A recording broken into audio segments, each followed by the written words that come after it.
আসসালামু আলাইকুম।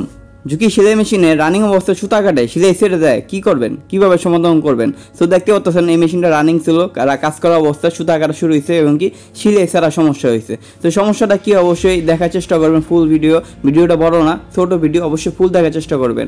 তাহলে আপনার নিজেই সমাধান করতে পারবেন, রানিং মেশিন এখন নিজেই সমাধান করতে পারবেন। তো দেখতে পাচ্ছেন আমাদের যে সুই রডটা যেন আমি নাড়াচাড়া করি উপরে নিচে, আমাদের সুই রডটা গজাগজি করে। তো আসলে কী সমস্যা, বড় ধরনের সমস্যা, চলুন দেখিনি। ভালো মতো ফলো করুন। আমাদের সুই রডটা বেশি গজাগজি করে, যার কারণে ফেস কভারটা খুলে নিলাম। ফেস কভারটা খোলার পরে আমি ভালো মতো ক্লিয়ারভাবে বোঝানোর চেষ্টা করতেছি, একটু ফলো করেন। আমি যখন নিডল বারটা উপরে নিচে নাড়াচাড়া করি, আমাদের নিডল বারটা গজাগজি করে, দেখতে পাচ্ছেন। অতিরিক্ত যদি এরকম গজাগজি করে, অবশ্যই ছিঁড়ে দিবে, সুতা কাটবে, নানা রকমের সমস্যা হতে পারে।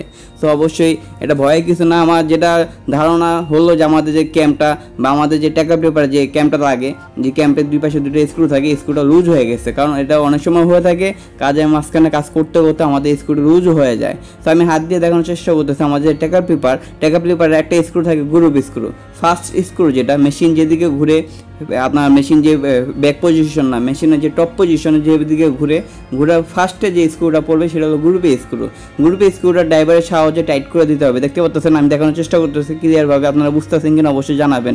তো উপরে একটা রাবার থাকে, টপ সাইডে উপরে একটা বড় রাবার থাকে, রাবারটা খুলে একটা স্ক্রু ড্রাইভার, অবশ্যই স্ক্রু ড্রাইভারটা নিতে হবে চিকন মাথা, বেশি মোটা না, বেশি চড়া হলে আপনার স্ক্রু ড্রাইভারটাতে টাইট দিতে পারবেন না।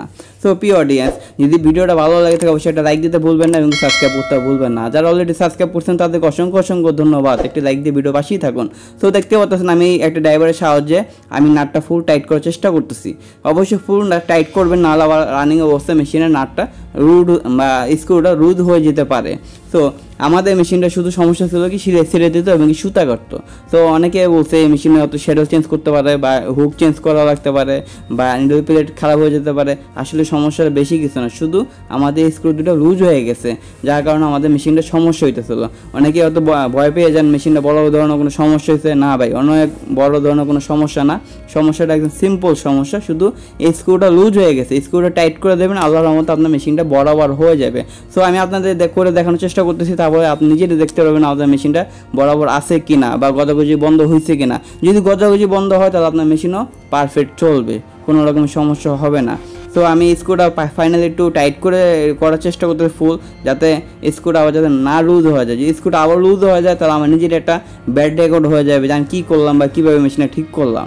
তো দেখতে পাচ্ছেন আমি স্ক্রুটা আপনাদের ক্লিয়ারভাবে ক্যামেরাটা ফোকাস করে দেখানোর চেষ্টা করতেছে। আপনারা দেখতে পাচ্ছেন না বা আপনারা বুঝতে পারতেছেন কিনা অবশ্যই জানাবেন। আমি চেষ্টা করে বোঝানোর জন্য বা ক্লিয়ারভাবে যারা আপনারা বুঝেন। সো প্রিয় অডিয়েন্স বা প্রিয় দর্শক যারা আছেন, অবশ্যই যে কোনো সমস্যাকে বোঝার চেষ্টা করবেন, সমস্যাটা কীভাবে সমস্যাটা হলো।